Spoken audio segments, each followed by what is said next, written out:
Sekarang kita berada di perapatan Jalan Andi Tondro, Jalan Kiai Haji Agus Salim, dan Jalan Mangka dan Bombong.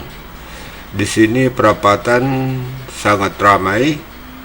Jadi belok ke kiri Jalan Andi Tondro, belok ke kanan tetap Jalan Andi Tondro, dan ke sebelahnya itu adalah Jalan Kiai Haji Agus Salim. Kita masuk ke Jalan Agus Salim, Jalan Kiai Haji Agus Salim. Kita masuk.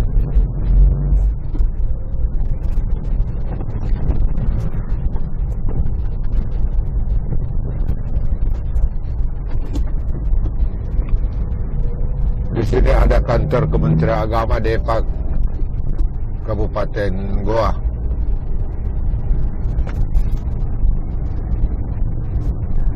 Dan ini masih Jalan Kiai Haji Agus.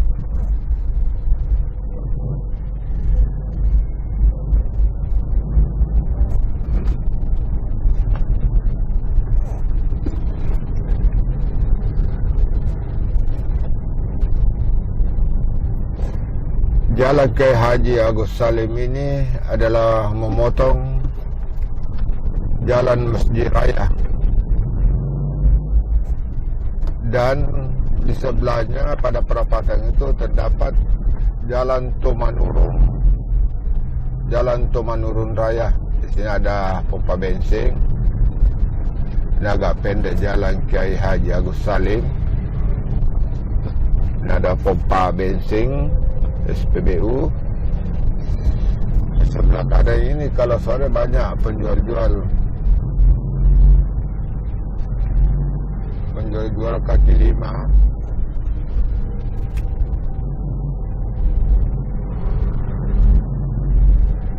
Di sebelah kiri itu adalah ujungnya Jalan Kiai Haji Agus Salim. Ini adalah terdapat kantor Bupati Goa, pusat pemerintahannya.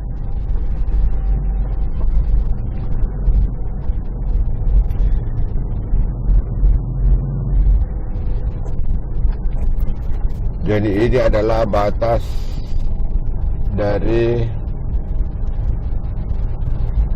Jalan Kiai Haji Agus Salim.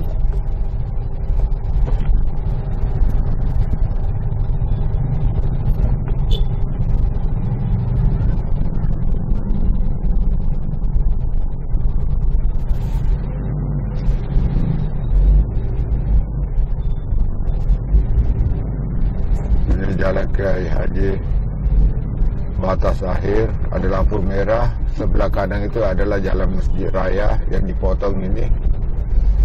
Jalan Masjid Raya. Inilah batas akhir.